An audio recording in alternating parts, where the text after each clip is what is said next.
Graças a Deus por tudo que o Senhor tem feito. O Senhor tem nos abençoado, nos guardado, nos livrado de todo mal e de todo perigo. O Senhor tem conduzido as nossas vidas e o Senhor tem nos dado tempos bons. Tempos maus, mas que o Senhor tem nos guardado, não é verdade?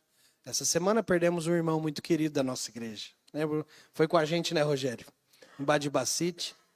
Uma perda muito grande para a nossa comunidade de fé, para nós. Sabemos que ele está com o Senhor. Sabemos que o que ele estava vivendo com o Senhor vai ser testemunho para muitas pessoas também. E que nós possamos lembrar do nosso irmão Jefferson, né, com gratidão pelo tempo que vivemos com ele. E agora orar pela nossa irmã Maquele, a viúva, que o Senhor conduza os passos dela para a honra e glória dele. Mas também não foi só de tristezas, né, que nós tivemos o nosso ano. Hoje nós estamos num culto de ação de graças, mesmo sabendo que a vida cristã tem altos e baixos. Mas hoje, muito alta a nossa alegria por convivermos com o Mateus, com a Sossô e com a Raquel, que foram, né, viver para o seminário, que estão sendo formados ou já são, mas continuarão sendo formados como uma família pastoral. E o Senhor os chamou, o Senhor os designou e eles cumpriram a vontade do Senhor. Sabemos que tiveram muitos trancos e barrancos, muitas dúvidas e medos, mas também muitas alegrias. E parece que foi ontem que vimos eles embarcando, até a gente lembrou da viagem, né, que nós fizemos, com uma carretinha que estava com coisa entulhada até em cima para fazermos a viagem de transporte para Campinas. E nós nos lembramos com ações de graças por esse tempo que vocês passaram e pelo tempo que o Senhor vai os conceder também. Saiba que esse tempo foi bom, mas terão muitos tempos difíceis no ministério também. E o meu desejo é que vocês continuem a olhar para Cristo. Se olhar para as pessoas, certamente vocês desistirão de muita coisa. Mas se olharem para Cristo, é Ele quem vai os manter no ministério, porque é Ele que nos mantém nas nossas vocações. Eu queria deixar um texto para nós, texto da carta de Paulo aos Efésios. Eu estava refletindo sobre a vida deles lá e a vida nossa aqui, e eu resolvi falar sobre esse texto porque esse texto fala da unidade da igreja. Efésios 4, de 1 a 6. Diz assim a palavra do Senhor: Rogo-vos, pois, eu, prisioneiro no Senhor, que andeis de modo digno da vocação a que fostes chamados, com toda humildade e mansidão, com longanimidade, suportando-vos uns aos outros em amor, esforçando-vos diligentemente por preservar a unidade do Espírito no vínculo da paz. Há somente um corpo e um só Espírito, como também fostes chamados numa só esperança da vossa vocação. Há um só Senhor, uma só fé, um só batismo, um só Deus e Pai de todos, o qual é sobre todos, age por meio de todos e está em todos. Senhor, fala conosco através dessa mensagem. Nós precisamos do auxílio, da iluminação do Espírito Santo, para nós termos compreensão da profundidade que há na tua palavra. Deus, e usa essa palavra para encorajar, para exortar, para trazer arrependimento, para preservar e fortalecer a unidade de irmãos aqui nessa noite, ó Deus. Teu nome que glorificamos, ó Deus, em nome de Jesus. Amém e amém. Quando eu penso na formatura, né, que foi nesse último sábado, eu penso em muitos sacrifícios, eu penso em resiliência, persistência, dependência. E se o Mateus, ele é como a maioria dos pastores chamados, certamente ele pensou em desistir do seu chamado. Certamente ele pensou. Porque ser um obreiro do Senhor, um arauto do Senhor, certamente é um privilégio para poucas pessoas, mas também uma dor como poucos sofrem. É muito duro. E quando eu penso nisso, eu penso em como a unidade da igreja ela é importante, até para que Deus vá mantendo as vocações de pessoas. Todos nós fomos chamados por Deus, fomos escolhidos por Deus, Deus transformou o nosso coração e Deus nos deu vocações diferentes. Para alguns, vocações pastorais. Para outros, vocações com os diversos dons e talentos que o Senhor concede. Na igreja do Senhor, ninguém é melhor do que ninguém. Na igreja do Senhor, não tem uma estrela que brilha mais porque ela está em cima de um palco. Na igreja do Senhor, só há uma estrela, o próprio Senhor. E nós somos os seus vocacionados que cumprem o seu chamado com muita dificuldade, mas com amor no coração, amor desse Senhor que nos chamou. E é interessante que quando eu penso em chamados, eu consigo pensar na unidade da igreja. Porque enquanto o Mateus e a Raquel, e essa mensagem certamente não é destinada a eles especificamente, é destinada a nós, mas enquanto eles estavam lá, um período Mateus estava lá, na verdade nós estávamos juntos. Porque nós, no fim de tudo, somos a igreja do Senhor, a igreja amada do Senhor. E mesmo longe, o que nos une não é uma distância geográfica, ou não é uma cadeira ao lado da outra. O que nos une é o mesmo Senhor que nos chamou e nos inseriu no seu corpo, na noiva que somos. Ele é o nosso noivo. Então, a unidade da igreja, conforme diz esse texto, é criada pelo próprio Senhor. E o texto nos diz para nós preservarmos, para nós mantermos, para nós encorajarmos uns aos outros. E como igreja do Senhor, nós temos pelo menos duas características que é importante serem colocadas nos dias de hoje. A primeira é a que o próprio texto diz. Nós temos unidades. Unidade, ou seja, nós somos interligados uns aos outros, não importando em qual igreja estamos ou denominação estamos. Nós somos todos do corpo de Cristo. E a nossa união é porque o cabeça é o nosso Senhor Jesus Cristo. Em segundo lugar, a Bíblia fala sobre a igreja como uma igreja santa. E quando a Bíblia fala sobre esse atributo de santidade, ela quer se referir a duas coisas. A primeira coisa é a santidade do próprio Deus. Deus é santo, santo, santo, nele não há pecado, nele não há nenhuma mancha, nele vem todo bem, brota todo bem, nenhum mal pode vir dele. Mas a segunda coisa, quando Deus fala que a igreja é santa e o que o seu povo é santo, significa que nós somos separados pelo Senhor para realizarmos uma missão para Ele. Santo é separado pelo Senhor para realizar uma missão. E nesse sentido, nós somos santos do Senhor, separados do Senhor. Alguns até falam, nós somos separados do mundo, é isso mesmo. Nosso mundo não é aqui, nós somos separados pelo Senhor. Somos unidos porque estamos interligados e somos separados. A vontade do Senhor é que a gente mantenha essa unidade. E por quê?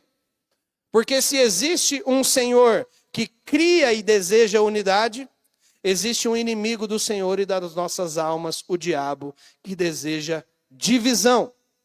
E esse texto fala sobre preservar essa unidade.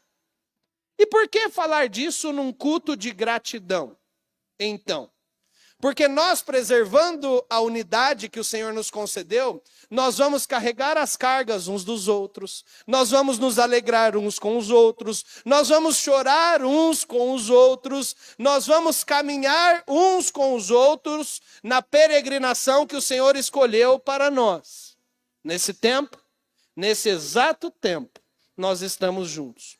Como muito bem diz o Lucas sempre, qual a possibilidade de nós estarmos em José Bonifácio no ano de 2025, às 20h39, na Igreja Presbiteriana de José Bonifácio? Essas possibilidades são mínimas.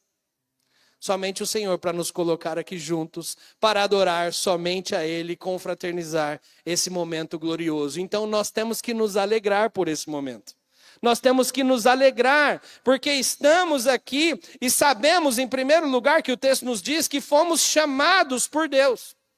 E se fomos chamados por Deus, significa que nós temos uma responsabilidade dentro do corpo, nesse pedacinho do corpo que é a igreja que nós estamos. Se nós somos chamados por Deus, nós temos uma responsabilidade que temos que cumprir, onde convivemos uns com os outros. Mas não responsabilidade apenas dentro da igreja.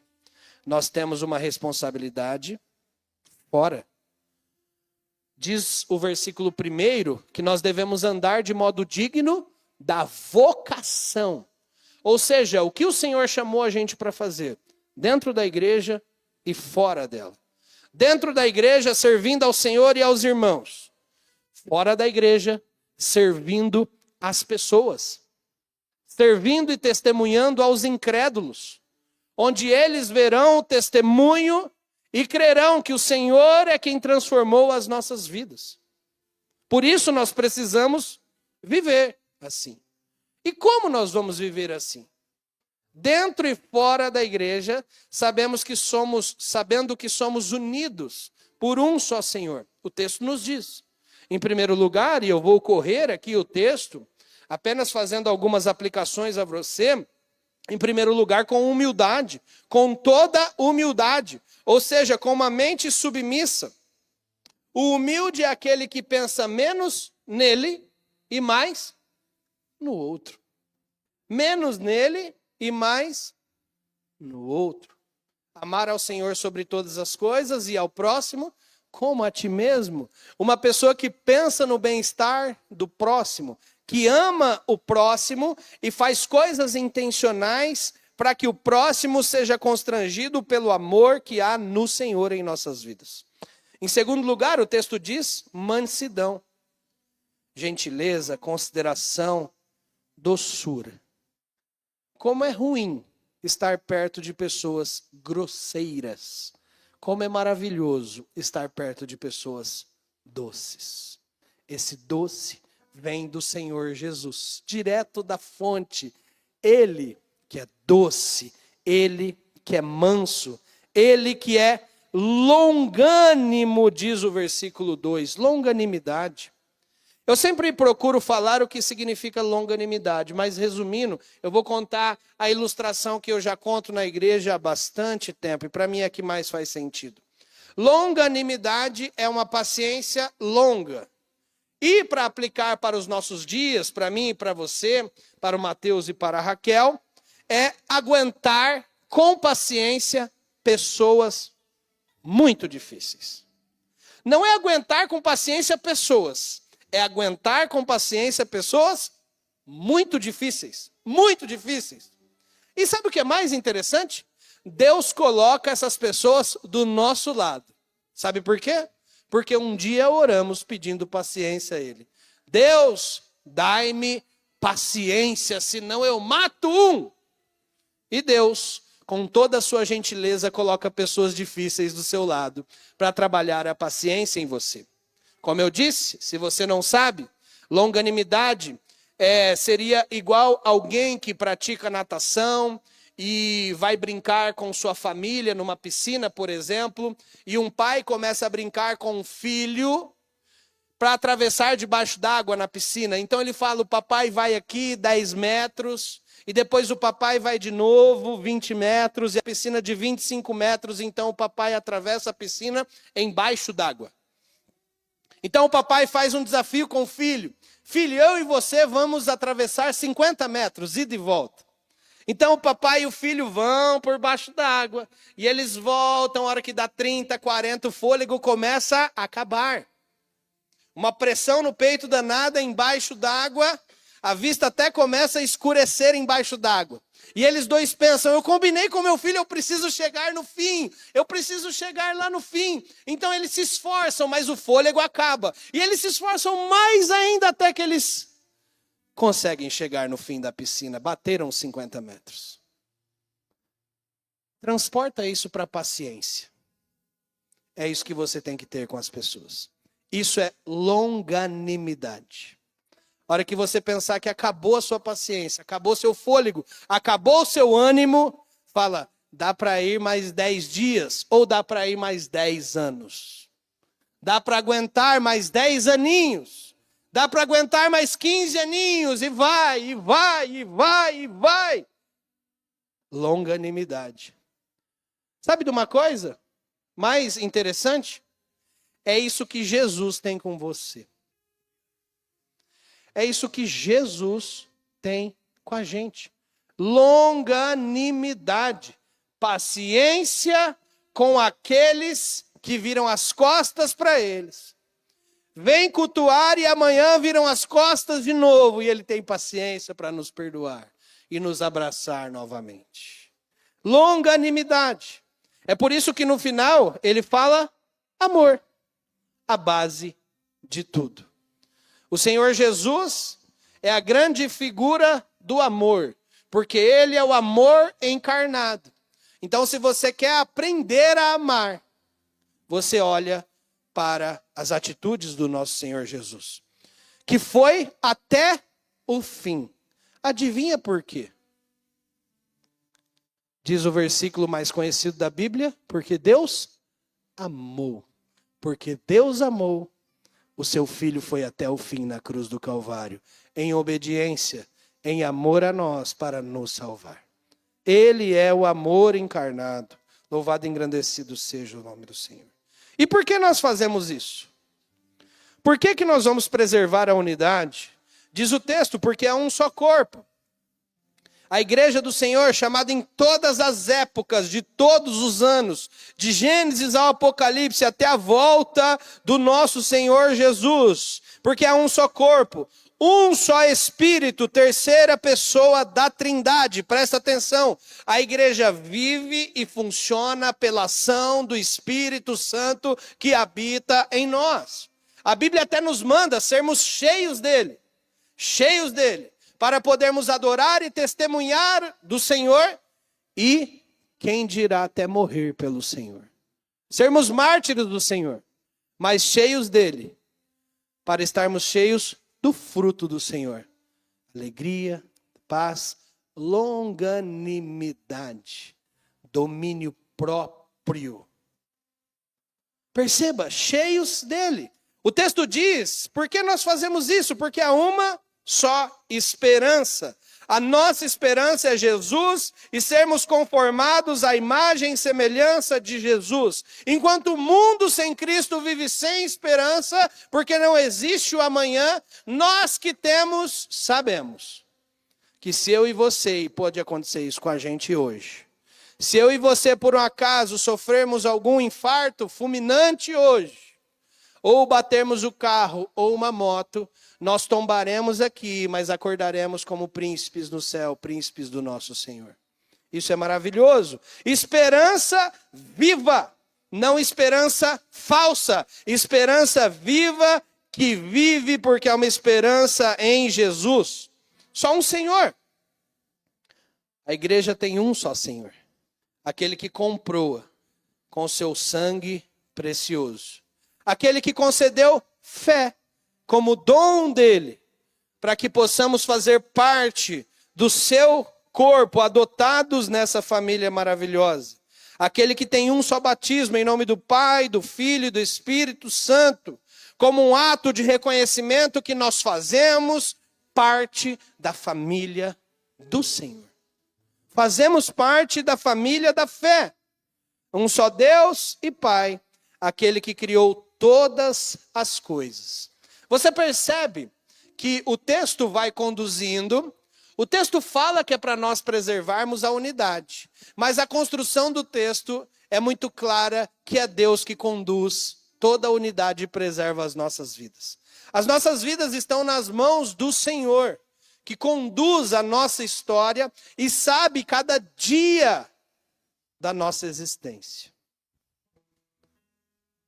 Deus cria a igreja, Deus cria a família.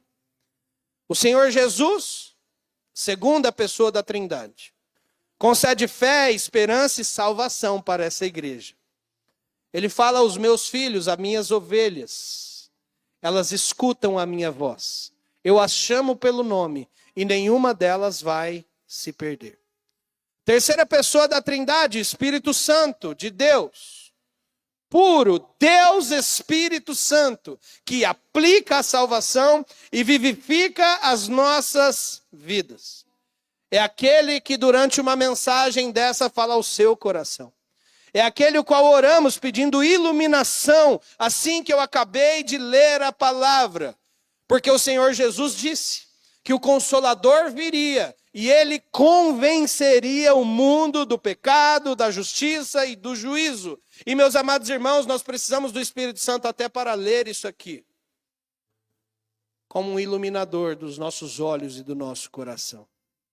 Então, Deus cria, o Senhor Jesus concede fé, salvação e o Espírito Santo aplica, vivificando a igreja e as nossas famílias.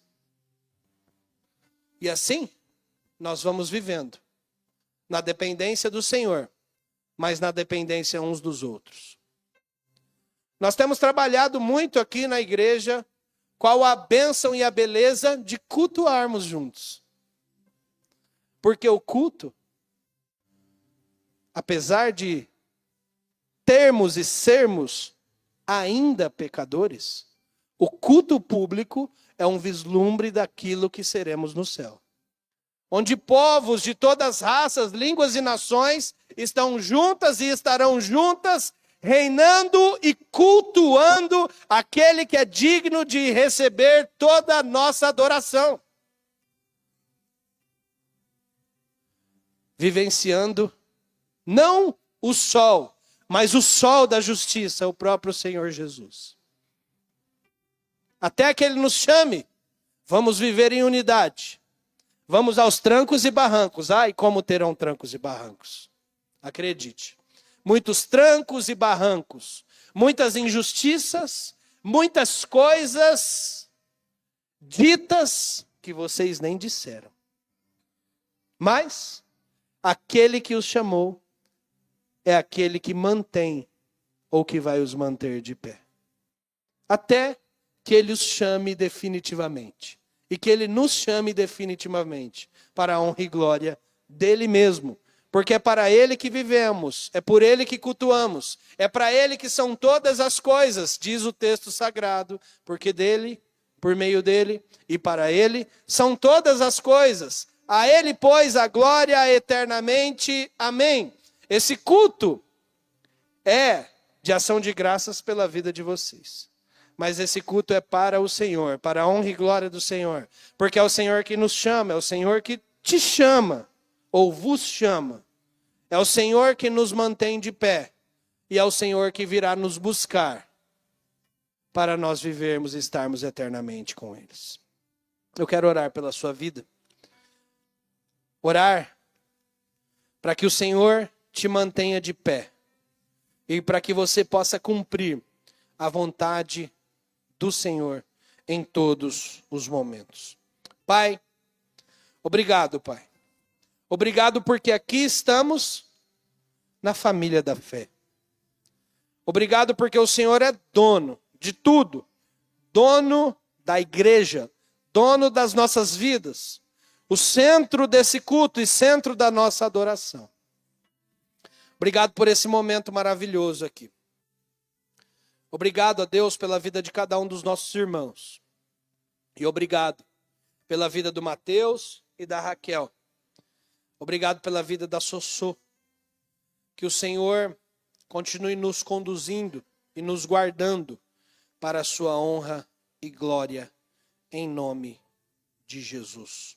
Amém. Agora uma palavra diretamente para Mateus e Raquel, né? Nós nos conhecemos há um tempo. Eles chegaram aqui antes de mim, né? E foram eles que revelaram quando a minha esposa estava grávida, né? Mas eu agradeço a Deus por poder caminhar com vocês, por ver o quanto vocês cresceram no Senhor, em maturidade. E quando nós crescemos em maturidade, nós crescemos através das dores, principalmente. Quantas dores, dúvidas, quantas conversas de final de ano, como a Raquel disse. Se o pastor nos chamar para jantar, lá vem bomba. Quantas conversas maravilhosas. E até aqui, e nesse período todo, o Senhor os sustentou. Certamente, muitas dúvidas ocorreram no caminho. Será que fizemos a escolha certa? Mas é muito duro, talvez o antigo emprego era bem melhor. E vou te dizer, era bem melhor mesmo. Era bem melhor. Mas, como usando as palavras de Simonton, perigoso é estar longe da vontade do Senhor. Seguro é estar dentro da vontade do Senhor. E o Senhor que os chamou é o Senhor quem vai os conduzir. O Senhor quem vai fazer frutificar. O Senhor quem vai conceder mais dons, ovelhas, pessoas para serem conduzidas. E meu desejo é que vocês, Mateus, Raquel e Sofia, sejam cheios do Espírito Santo de Deus. Porque a hora que as dores vierem, é só o Espírito Santo para nos manter de pé. Mas ele que nos mantém de pé é aquele que nos assegura até o fim e vai assegurar a vida de vocês até o fim. Então, que o Senhor nos abençoe em nossa caminhada, que nós sejamos mais próximos de Cristo.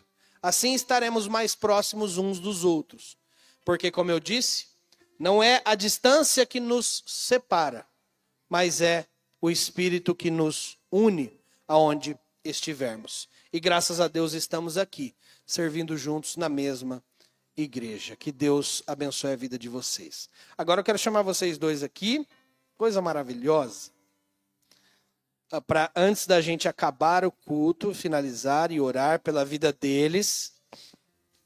Quero ver se vocês querem dar uma palavrinha à igreja, aos irmãos e agradecer a Deus nesse momento. Boa noite, irmãos. Graças a Deus, amém? Eu queria... Não vou falar muito não, senão eu vou começar a chorar aqui. Mas eu vou ser bem breve. Primeiramente, eu quero agradecer a Deus por tudo que Ele fez e tem feito na minha vida, na vida da minha família, da Raquel, da Sossô. O pastor falou aqui bastante sobre unidade, né, sobre comunhão. E se eu cheguei até aqui é porque vocês estavam orando por mim, né, vocês estavam me ajudando. Né, Deus colocou vocês no meu caminho. Deus colocou o pastor Mateus, a Jéssica no nosso caminho. Né, e quem dirá dos meus pais, né, meu sogro, minha sogra também, né, que nos ajudaram bastante nessa caminhada. E como eu sempre falo, eu até falei domingo, né, sobre isso, ontem, né, sobre isso, né, com uma pessoa. A nossa caminhada ela fica mais leve quando a gente tem amigos, né, do nosso lado, porque a gente compartilha, né, a gente divide os fardos. Então, se eu cheguei até aqui é porque vocês me ajudaram, né, eu tive irmãos do meu lado para me ajudar, amigos do meu lado, famílias, né, a família. E é isso, eu queria agradecer a cada um de vocês pelas orações, pelas ofertas, né? Irmãos que ofertaram na nossa vida. E também eu quero agradecer a minha esposa, né? Que topou essa loucura. Né? O meu pai sempre fala que a Raquel, ela me ama de verdade, porque só dela andar naquele golzinho lotado, cheio de coisa, né? Além da gente levar a nossa mudança numa carretinha, né, na caminhonete. Além disso, a gente encheu o nosso golzinho de coisas e a Raquel foi apertada daqui lá, né, 5 horas de viagem. E ela falava que não queria ir no banheiro só para não poder descer, porque não tinha como descer. Porque se ela descesse para ir no banheiro, tinha que arrancar um monte de coisa do carro. Né, e ela aguentou firme na viagem daqui até lá. Né, então eu agradeço a Deus, meu bem, pela sua vida. Se eu cheguei aqui também, até aqui, né, porque você esteve do meu lado, me ajudando, me apoiando. Então, obrigado por tudo. Ela vai falar alguma coisa também, né?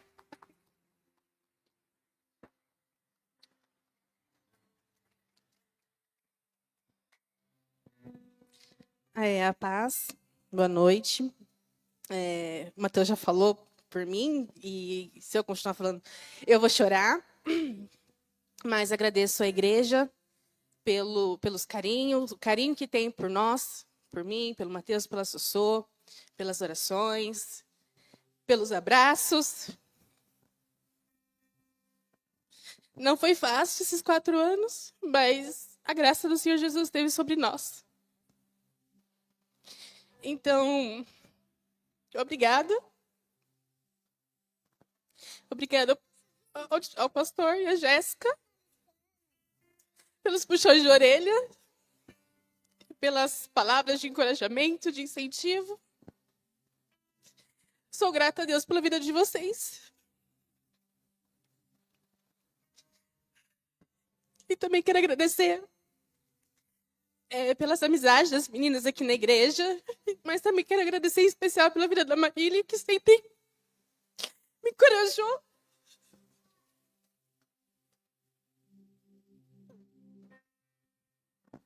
Obrigada, Má.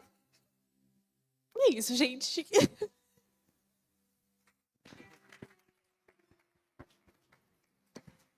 Meu bem, eu te amo, tá? Obrigada pelo marido, pelo homem, pelo pai que você é. Quero convidá-los aqui na frente. Ainda pode ficar aqui. Eu quero chamar o Rogério e a Regina.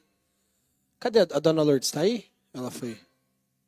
A dona Lourdes e o Toninho aqui na frente para nós orarmos por eles. Estender as mãos sobre eles. E a minha esposa.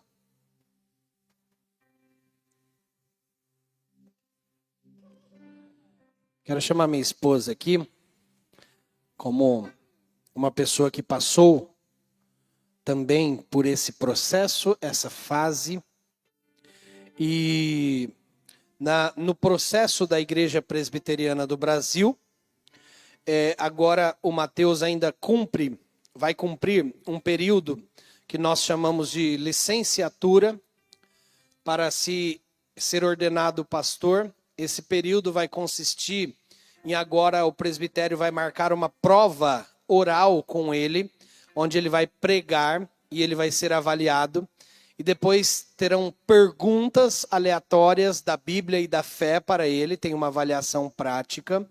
Ele passando então, ele é licenciado, é um termo que a nossa igreja usa. E depois de mais ou menos um período de 1 ano, ele passa por mais uma prova na frente de todos os pastores e presbíteros do presbitério, onde cada um pode fazer qualquer tipo de pergunta bíblica a ele, e uma prova de sermão.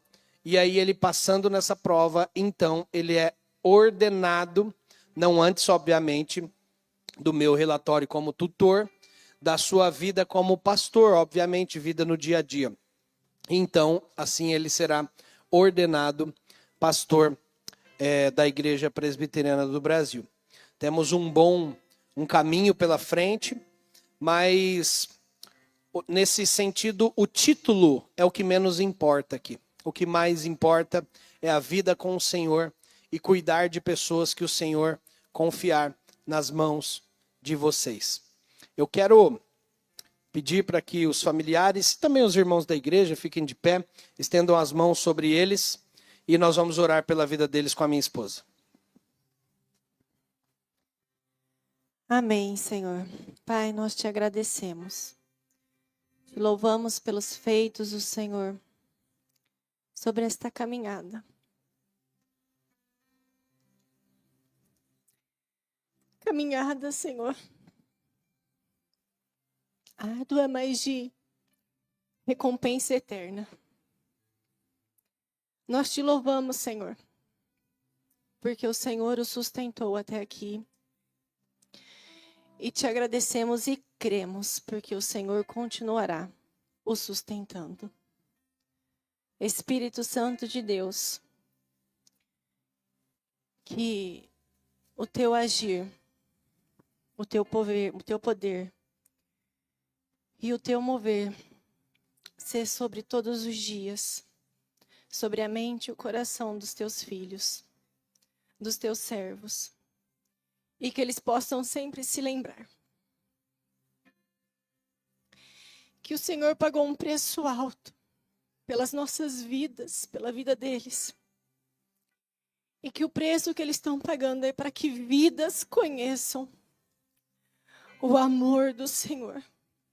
Para que vidas conheçam a salvação no Senhor.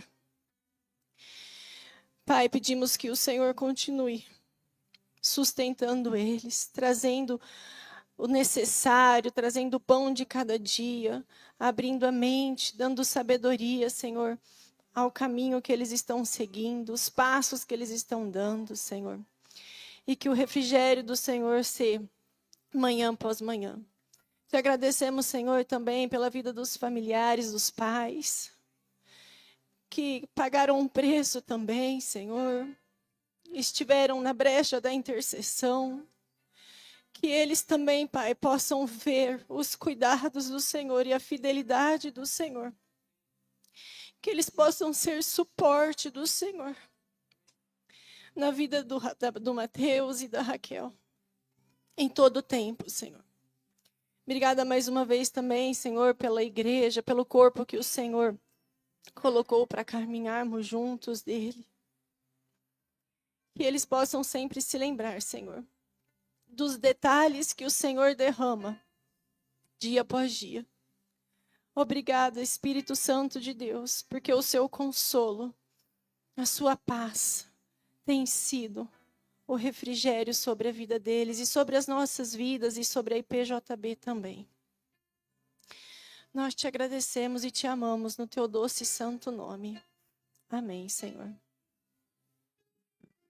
Recebam a bênção, irmãos, que a graça maravilhosa do Senhor, o amor de Deus, o nosso eterno Pai, e o consolo do Espírito Santo seja sobre vocês e sobre todo o povo de Deus espalhado pela face da terra. Amém e amém. Você tem a oportunidade de abraçar os seus irmãos, abraçar o Mateus, e nós teremos um momento de confraternização também com o churrasco aqui do lado. Deus abençoe.